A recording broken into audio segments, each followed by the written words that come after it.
할렐루야. 주 예수님 은혜 안에서 평안하셨습니까? 이 시간에는요, 주 예수님의 재림 징조 20번째 말씀에 대한 보충을 더 드리려고 합니다. 두아드라 교회에 대한 말씀인데요. 이 두아드라 교회는 교회사로 비춰보면은 암흑 시대를 설명하는 그러한 교회라고 할 수 있습니다. 본문의 말씀에 요한계시록 2장 18절에서 29절까지 내용인데요. 두아드라 이 이름 뜻이 있는데요. 무상 제사에서 약해지지 않는다. 그런 뜻이 있습니다. 그리고 두아드라 거기에 화폐는 주문으로 되어 있습니다. 그리고 두아드라 교회에 나타나신 주 예수님의 모습은요, 눈이 불꽃 같고 발이 주석 같은 하나님의 아들이라고 말씀하시고요. 사업과 사랑과 믿음, 섬김으로 그렇게 나타나 있습니다. 그리고 두아드라 교회에 대한 칭찬은요, 나중 행위가 처음 것보다 낫다라고 칭찬을 하십니다. 그리고 두아드라 교회의 책망은요, 이세벨을 용납하는 것을 책망하십니다. 그리고 두아드라 교회의 권고는요, 내가 올 때까지 굳게 잡으라 라고 말씀하고 있고요. 그리고 두아드라 교회의 약속은요, 새벽별을 주겠다. 그리고 철장 권세와 심판하는 권세를 주겠다고 이렇게 주님이 약속이 되어 있습니다. 이 두아드라는요, 버가모에서 남동쪽으로 약 40마일 지점 허무스 계곡과 카이코스 강을 연결하는 남북으로 길게 뻗은 리쿠스 강 남쪽에 위치해 있는데요. 이 도시는요, 지금까지 바모 섬을 기점으로 에베소, 서머나, 버가모를 거쳐서 북양하던 경로가요, 남방으로 선회하는 분기점이 되는 지점입니다. 두아드라는 버가모와 사대를 잇는 길목에 위치해 있고요. 서머나와 비잔티움을 잇는 중요 도로로서 빌라델비아와 라오디게까지 이어지고 있습니다. 두아드라의 그 이름과 그때 당시의 시대의 모습을 살펴보면은요, 자, 요한계시록 2장 18절에 보시면 두아드라 교회의 사자에게 편지하기를, 두아드라의 옛 이름은 펠로피아 또는 유히피아였지만요, 지금은 아킬살, 그리고 약 2만 5천 명의 인구가 사는 도시입니다.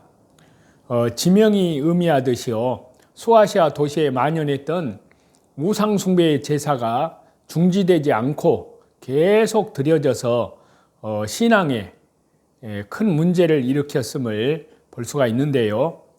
이 당시에 3대 우상숭배 의식이 있었는데요. 첫 번째는 에베소의 니골라당의 우상숭배, 그 다음에 두 번째는 발람의 교훈을 지키는 버가모 교회에서 우상숭배와 더불어 음행이 이루어졌고요. 세 번째는 자칭 선지자라 하는 이세벨의 교훈을 따라서 두아드라 교회에서도 우상숭배가 계속되었습니다. 그래서 여기 요한계시록의 이 말씀은요, 당시에 소아시아 지방이 만연했던 우상숭배의 제사가 중지되지 않고 계속 드려져서 그리스도 나라 교회의 신앙과 문제를 일으켰음을 지적하는데요. 다른 한편으로 이는 예언적으로 교회 역사상 가장 부패했던 암흑 시대를 예표한다 할 수 있습니다. 그리고 이 두아드라 교회의 그 당시의 경제적인 배경과 화폐를 살펴보면은요, 두아드라는 지리적으로 상업적으로 중요한 요충지였고요, 제조업과 시장의 중심지로 성장했고요, 발전하기 시작한 그런 도시임을 알 수 있는데요. 특히 비문에서 발견하는 것은요, 무역 조합의 수가 대단히 많았다는 것인데요. 이 중에서도 특별히 염색업과 모직물 거래가 활발했고요. 이는 사도행전의 기록에서도 말씀하고 있듯이 두아드라 화폐의 디자인은 사탄의 기품을 나타내는 주문이었습니다. 이는 예언적으로는 이교도와의 연합으로 우상 숭배가 만연했던 중세 암흑 시대를 예표한다고 할 수 있습니다. 그리고 두아드라 교회에 나타난 예수님의 모습은요, 요한계시록 2장 18절에 말씀하고 있는데요. 그 눈이 불꽃 같고 그 발이 빛난 주석과 같은 하나님의 아들이 이르시되, 이 두아드라 도시는요, 직장 조합이 유행하여서 이러한 각 지역에 무역 조합이 지니고 있는 자체의 수우상신에 대한 우상에 대한 축제와 또 피로연과 그 축제에서 허용되는 성적 타락의 간섭이 있었는데요. 이들과 무역거래를 생업을 하는 그때 당시에 그리스도인들은요, 신앙적인 문제에 봉착하게 마련이었는데요.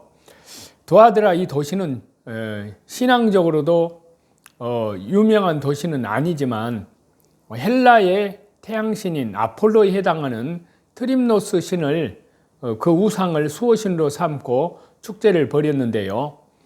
이 지방의 수호신격인 이 우상 트림노스의 신의 상은요, 전투용 도끼를 어깨에 메고 말을 타고 달리는 모습을 하고 있는데요. 이외에도 아데미 여신상과, 그러니까 우상이죠, 여자 사제가 주관하는 점치는 신전인 삼바다가 있어서 종교의 예물을 풍겨주고 있는데요. 이러한 두아드라 교회에 나타나신 예수 그리스도의 모습은요, 그 눈이 불꽃 같고 그 발이 빛난 주석과 같은 하나님의 아들, 이러한 모습으로 나타나 있습니다. 그리고 이 두아드라 교회의 이 칭찬은요, 요한계시록 2장 19절에 보시면, 내가 내 사업과 사랑과 믿음과 섬김과 인내를 아노니 내 나중 행위가 처음 것보다 많도다. 암흑 시대를 예표하는 두아드라 교회였지만요, 양로원, 고아원, 학교, 교회를 세웠던 점은요, 주 예수님께로부터 칭찬받는 것이었습니다. 이들이 받은 칭찬은 후일에 중세 암흑 시대의 가톨릭이 주로 행했던 일들인데요. 아무리 타락한 시대에도 하나님께서는 의인을 구별하십니다. 아무리 타락한 교회라 할지라도 공의로우신 주 예수님께서는 칭찬할 것에 대해서는 정확하게 칭찬하고 계시는데요.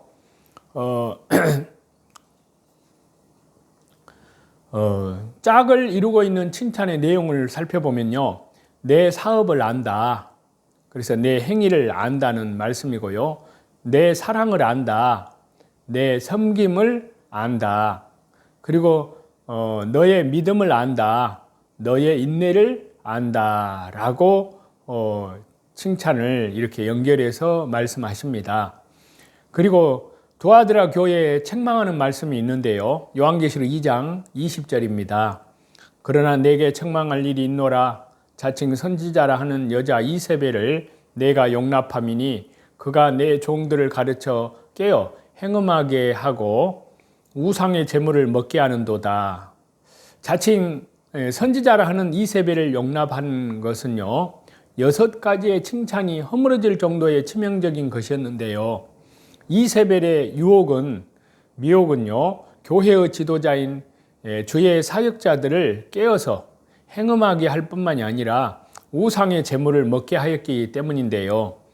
특별히 여기에서 용납으로 번역된 헬라어의 원문의 표현을 보면 지금도 교회가 계속 자신의 의지로 이세벨을 받아들이고 있음을 지적하고 있는데요.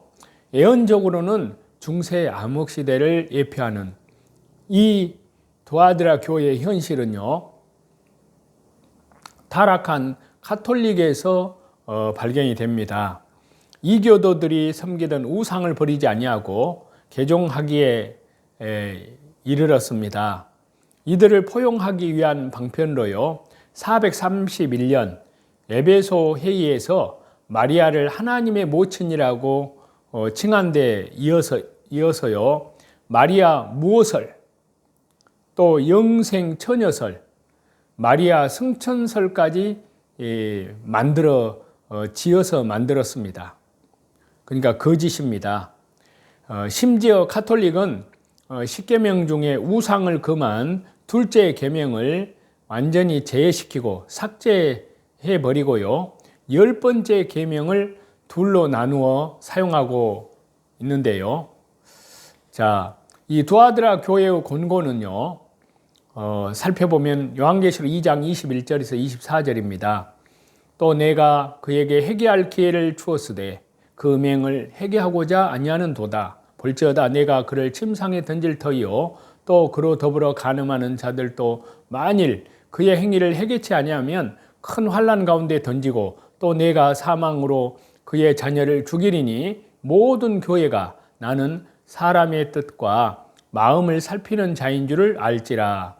내가 너희 각 사람의 행위대로 갚아주리라. 다만 너희에게 있는 것을 내가 올 때까지 굳게 잡으라 라고 말씀하고 있습니다. 이 공고사항이 크게 세 가지로 구분할 수 있는데요. 첫 번째는 회개할 기회를 받았습니다.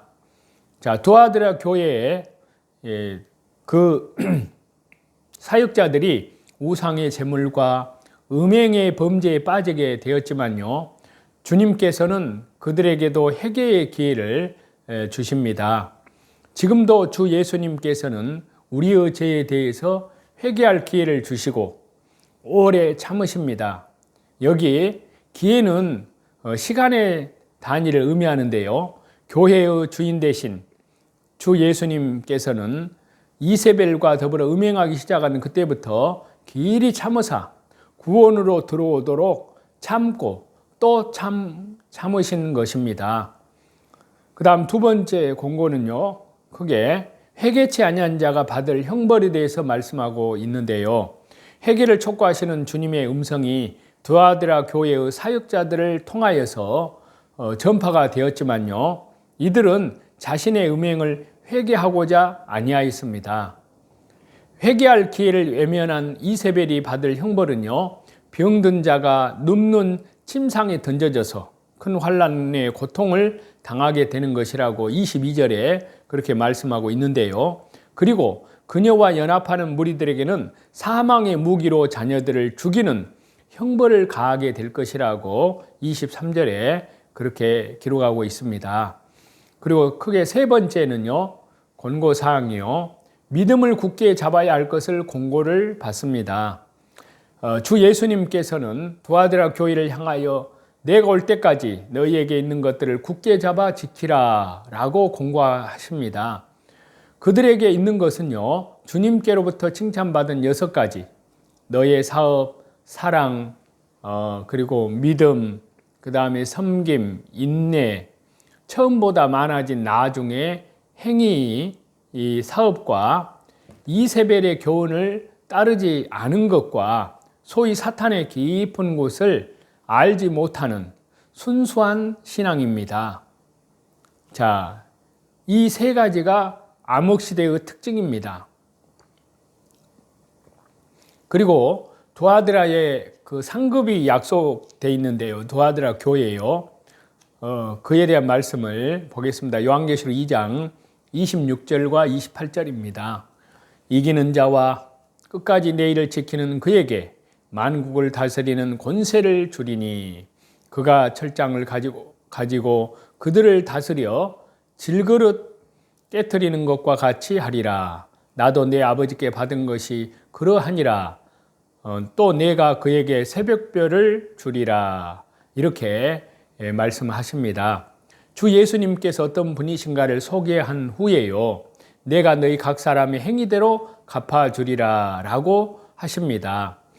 이는 심판주 되시는 주 예수님, 그리스도의 거룩한 심판의 원리를 의미한다고 할 수 있는데요. 즉, 주 예수님께서는 인간의 모든 것을 살피실 뿐만이 아니라 충성에는 상급으로, 불순종에는 심판으로 갚아주시는 공의로운 하나님이심을 말씀하고 계신 것입니다.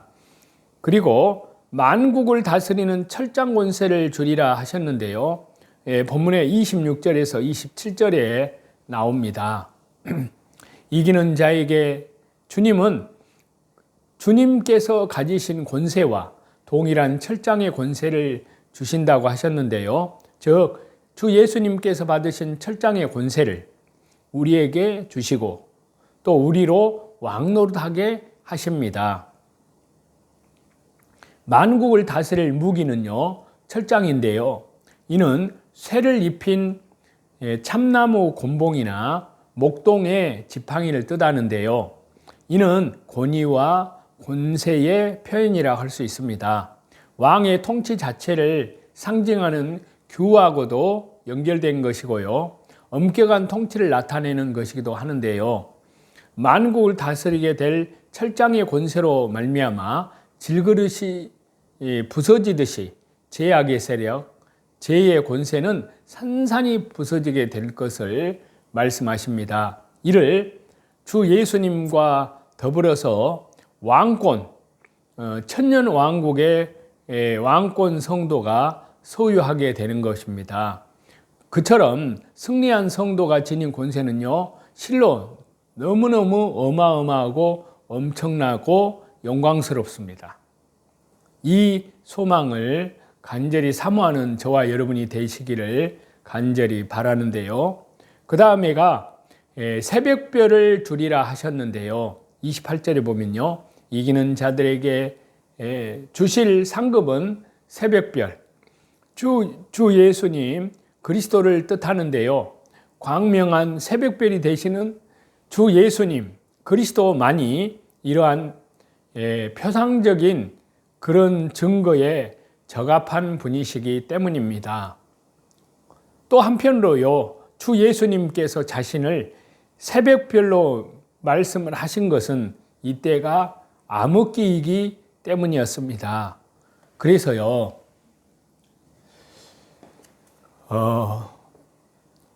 이제 제약된 모습을 벗어버리라고 말씀하십니다. 새벽이 다가온다는 것은요, 옷을 갈아입을 시간이 되었다는 뜻인데요. 그래서 로마서 13장 12절에 보시면 우리가 어둠의 일을 벗고 빛의 갑옷을 입자, 이 말씀은요, 밤새 술을 마신 군인의 모습을 연상케 하는데요. 그는 죄의 옷을 입은 채로 술에 취해 잠이 들어 있습니다. 그러나 새벽은 다가오고 일어날 시간이 되었습니다. 밤의 옷은 벗어버리고 빛의 갑옷을 입어야 할 시간이 온 것인데요. 벗고라고 번역된 헬라어를 보면요, 강제로 쫓아내다, 이런 뜻의 동사인데요. 자, 이 말은 로마서 외에 신약 성경에 3번이나 등장을 하는데요. 3번 모두 출교의 의미로 사용이 되었습니다. 그래서요, 이 말씀은 죄 혹은 회개치 않는 죄인을 굳은 의지로 끊어버린다는 의미를 담고 있는데요. 사도 바울은 성령님의 감동을 받아서 로마 교회 성도들에게 회개를 촉구하고 있습니다. 그래서 사도 바울은요, 로마서에 그들이 어둠의 일을 벗어버리고 쫓아내기를 바랐다라고 라고 말을 하고 있습니다. 그 관계를 끊어버리기를 간절히 원했습니다. 그래서 사도 바울은 에베소에서도 이와 동일하게 공고를 하는데요. 그래서 에베소 5장 11절에 보시면요. 너희는 열매 없는 어둠의 일에 참여하지 말고 도리어 책망하라. 그래서 사도 바울은 죄와 옛사람을 벗어버리는 것을 옷을 갈아입는 것으로 설명하곤 했는데요. 그래서 에베소 4장 22절에 보면요. 너희는 유혹의 욕심을 따라 썩어져가는 구습을 따르는 옛사람을 벗어버리고, 또 골로새서 3장 8절과 9절을 보면요. 이 모든 것을 벗어버리라. 곧 분함과 노여움과 악의와 비방과 너희 입에 부끄러운 말이라. 너희가 서로 거짓말을 하지 말라. 옛사람과 그 행위를 벗어버리고. 그래서 사도 바울은요, 두 단계로 벗어버려야 한다고 공고를 하는데요. 이미 그들은 옛사람과 그 행위를 벗어버렸습니다. 그러나 끊임없이 어둠의 일인 이 모든 것을 버려야 한다고 말씀하고 있습니다. 그래서 이 말씀은 나사로를 연상을 시키는데요. 나사로 그는 죽음에서 일어나 새 삶을 얻었습니다. 요한복음 11장에 보면요. 그러나 여전히 그의 몸은 무덤에서 입었던 옷으로 동여져 있었습니다. 자, 히브리서에서도요. 이와 비슷한 말씀을 하시는데요. 신약성경 히브리서 12장 1절입니다. 모든 무거운 것과 얽매이기 쉬운 죄를 벗어버리고 인내로서 우리 앞에 당한 경주를 경주하며, 또 히브리서에서는 또요. 그리스도인들을 방해물들을 모두 벗어버린 채 뛸 준비를 하고 있는 운동선수로 비유를 하였는데요. 야고보 사도가 말한 것처럼 다가올 그날을 준비하려면 많은 것을 버려야만 한다고 말씀하고 있습니다. 그래서 야고보서 1장 21절에 보시면요. 모든 더러운 것과 넘치는 악을 내버리고, 또 사도 베드로도요. 그 말씀을 또 하셨는데 베드로전서 2장 1절에 보면요. 모든 악독과 모든 기만과 외식과 시기와 모든 비방하는 말을 버리고. 주 예수님의 재림이 가까운 것을 깨어있는 그리스도인들은 직감합니다.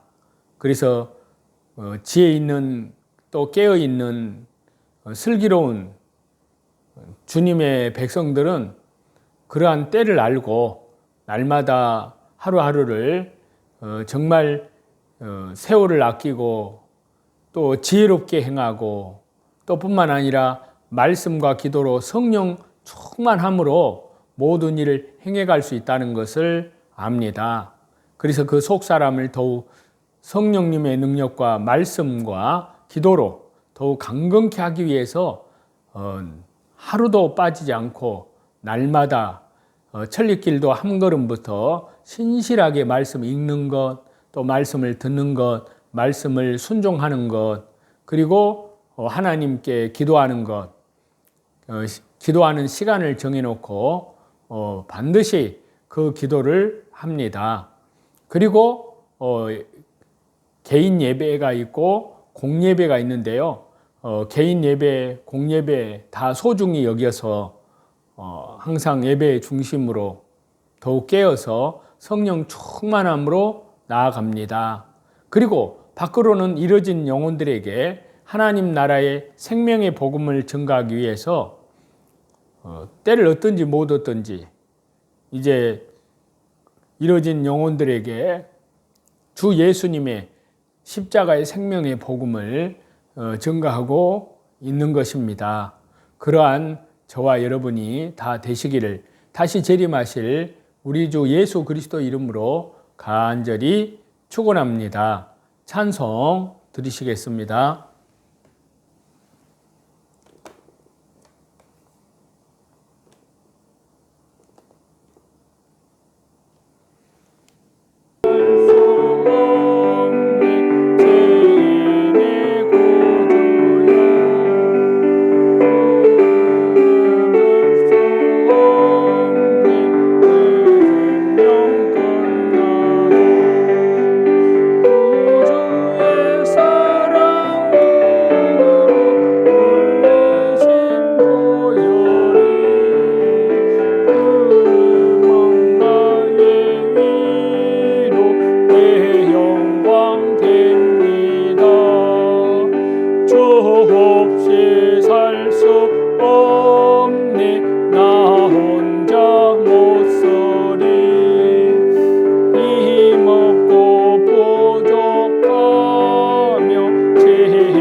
내 마음 미워하고